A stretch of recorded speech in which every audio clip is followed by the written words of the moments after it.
On New Year's Eve, I asked, "Is there room for us at the table?" My father replied, "Chairs are for those who matter." My brother chuckled, "Just stand there like always." I slipped away silently.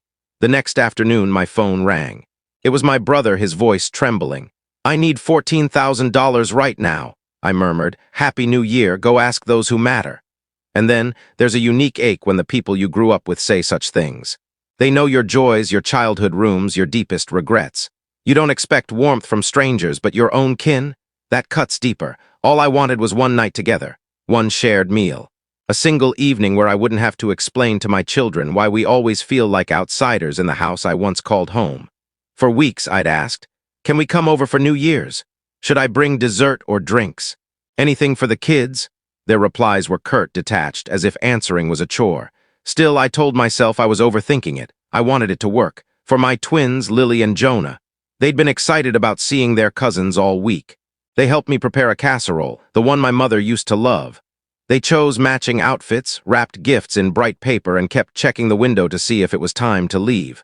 We arrived at 6 p.m. 10 cars lined the driveway. I should have seen it coming. Inside, the house buzzed with warmth and laughter. Music played.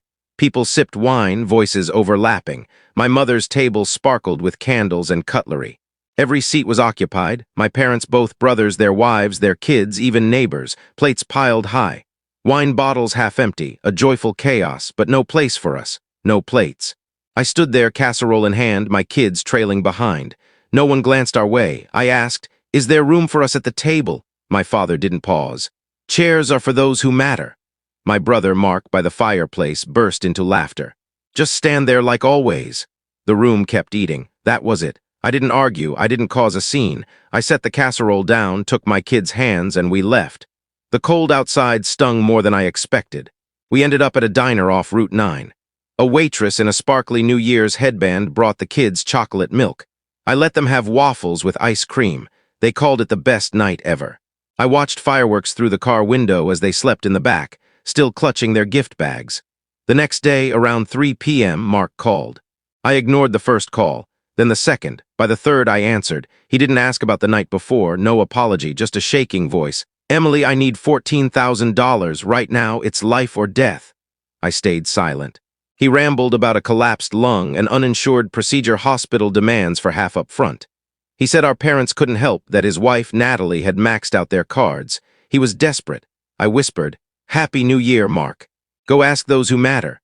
I hung up. 5 minutes later, my mother called, then Natalie. Then my father. My phone buzzed for hours, missed calls, voicemails, texts stacking up. I didn't respond. That's when I realized I was invisible until they needed me. Suddenly, I was family again, not because they cared, but because they were drowning and thought I'd save them. By the end of the week, I stopped counting the calls. Mark, Natalie, my parents, everyone who ignored me on New Year's now acted like we were close. Every voicemail was urgent, every text a ticking clock. Natalie even wrote, "If he dies, it's on you." Not one mentioned the table, the empty plates, or my kids' faces as we left. It was as if none of it had happened, erased by their crisis.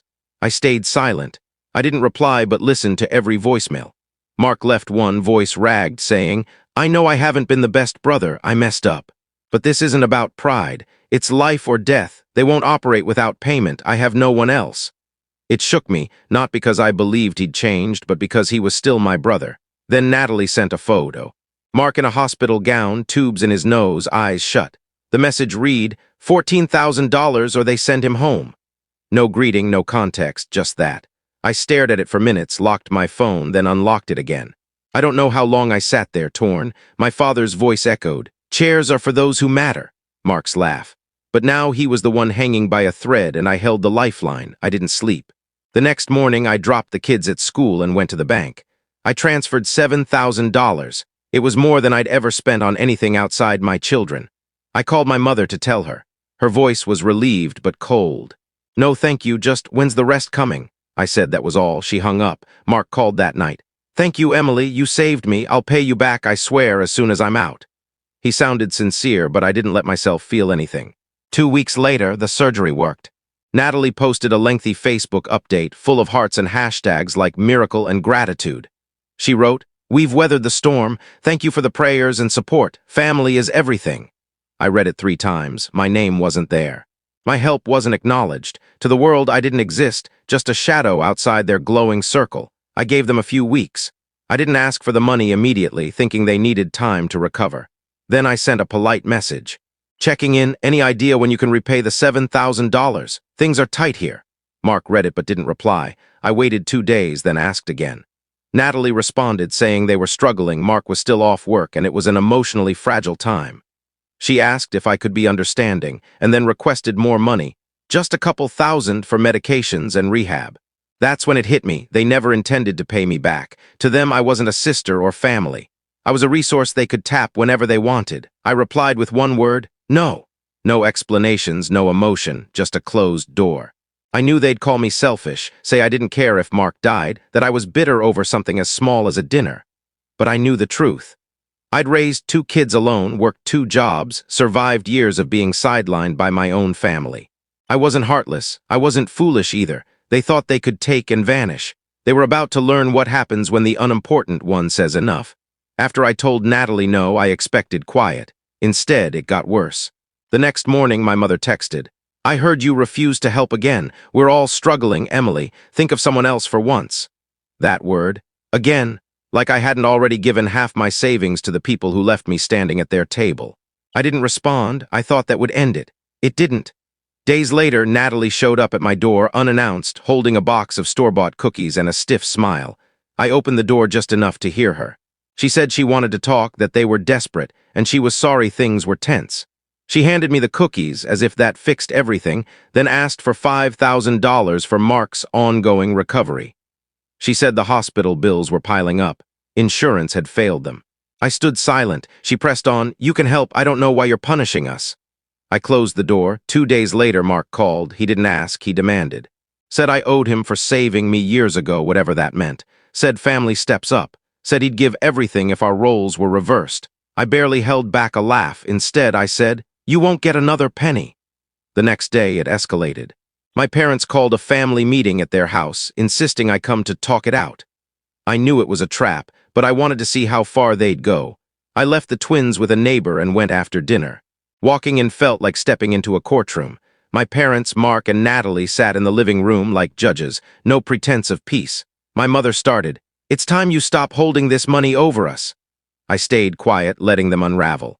My father said it was absurd I couldn't spare a few thousand, given I had no mortgage or husband to support.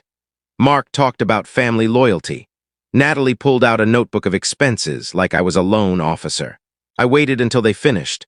Then I said, you're not asking, you're demanding, the answer is no. I walked out. No one followed, no one called after me. A week later, Natalie texted, we won't repay the $7,000. Under the circumstances, we consider it a gift. A gift. That was when the guilt lifted. They hadn't just taken my money, they'd decided I had no right to boundaries or respect. They rewrote history to ease their conscience. But they forgot something. It wasn't a gift. I had the bank transfer, the texts, the voicemails. I printed everything and called a lawyer. Walking into a lawyer's office with a folder of screenshots and receipts, saying, this is what my family did, feels surreal. You expect shock or pity. My lawyer didn't blink. He'd seen it before. The transfer record, Mark's voicemails, Natalie's texts, my father's email calling me selfish, it was enough. He said, this isn't a misunderstanding. It's a debt and it's enforceable. We drafted a formal repayment demand, $7,000 within 14 days or we'd go to court. I knew it would shake them. I didn't expect what came next. My father responded, not Mark. His email to my lawyer dismissed the legal tone, accusing me of exploiting a crisis and tearing the family apart. He hinted I'd regret pushing forward, the same tone he used when I was a kid, warning me against standing up for myself. But I wasn't that child anymore. I told my lawyer to file the papers, let them face the consequences. 4 days later, my phone rang, unknown number. I almost ignored it but answered. It was my youngest brother, Ryan, who'd moved to Oregon and stayed out of family drama. I hadn't heard from him in over a year. He said, Emily, I know what's happening. I believe you. You're not wrong. I couldn't speak at first. It had been so long since anyone in the family said those words. Then he dropped a bombshell. They'd added him to a private family group chat before Mark's surgery, excluding me. He'd stayed silent, watching. He said they'd been talking about me for weeks, first subtle digs, then outright mockery. Natalie wrote, she's too proud to ask for help but expects an invite. It's tiring. Mark said, let her sulk, she'll give in. Always does. Worse, she's bitter. We'll say it was a gift. Who'll believe her? She's always been trouble. My mother added. She should be grateful we even let her come by. Ryan sent me screenshots. Reading them felt like peeling off a scab. It wasn't their words that shocked me, it was their ease, their lack of remorse. They truly believed I didn't matter. Ryan said, "They're panicking now. Mark's lawyer called me. They want to settle quietly. They don't want court." I could hear his hesitation, like he thought I'd take the easy way out. But I didn't want quiet. I wanted their actions exposed, documented, judged. I wanted them to see the unimportant one wouldn't back down. I told Ryan no settlement. He paused, then said, "I'll be there in court if you need me." Court wasn't cinematic, no swelling music, no tearful confessions. Just a small room, fluorescent lights, and thin carpet where truth either stands or falls. I arrived early. My lawyer met me at the door. I barely spoke. Everything was already in the files. Ryan showed up just before the hearing, looking awkward in a dress shirt, but giving me a nod that said, "I'm here." It was enough. Mark walked in with Natalie and their lawyer. She was all business, heels, blazer, folder in hand, like she was the plaintiff. Mark looked worn, smaller, but not remorseful. The case was straightforward. $7,000 transferred, a verbal and written promise to repay, no repayment. My lawyer laid it out calmly. When he presented the group chat messages Ryan provided, the room shifted. Natalie looked stunned. There it was. "Let her try, she'll embarrass herself. We'll call it a gift." The judge read it twice, peering over his glasses at them like they were kids caught stealing. Their lawyer argued it was a family dispute, emotions running high, a misunderstanding. But when Mark admitted under oath he'd promised to repay me, it was over. The judge ruled in my favor. Full repayment, plus penalties and fees due in 30 days or collections would start. I won. But in that quiet room, no applause, no hugs, I felt nothing. No triumph, just a heavy exhaustion behind my eyes. Outside, Ryan walked me to my car. He didn't speak at first, just leaned against the door, staring at the parking lot. Then he said, "You were right to make this real. You gave them every chance. They chose this." I nodded, but my chest felt heavy, not with guilt, but with the truth that it didn't have to end like this. They could have said thank you, apologized, or even faked appreciation. Instead, they erased my help and shamed me for not vanishing quietly. The money arrived on day 28, wired from Natalie's account. No note, no call, just the funds. I stared at the screen, then closed the app. That night, my mother texted, "You've made your choice, so have we. Don't contact us again." My father unfollowed me everywhere. Mark blocked me. Natalie posted a cryptic quote about family wearing masks. I didn't react, just watched from afar. But Ryan stayed. A week after the ruling, he brought pizza and a board game for the twins. He came back the next weekend, helped fix a kitchen cabinet, watched a movie with the kids. He didn't dwell on the case, just acted like family should. One night on the porch after the kids were asleep, he said, "You never stopped being one of us. They just couldn't handle that you stopped needing them." That's when I cried, not for losing them, but for understanding I never truly had them. Real family isn't who sits at the table, it's who stands by you when everyone else leaves. Life after the case didn't erupt, it quieted. No calls, no texts, no strained holiday invites, just silence, thick and intentional. For the first time, I didn't chase it. The twins stopped asking about their grandparents. Kids sense things. I didn't explain, knowing they'd ask when they're older, and I'd tell them the truth, not out of anger, but because they deserve to know what self-respect costs. Mark never spoke to me again. Natalie blocked me everywhere.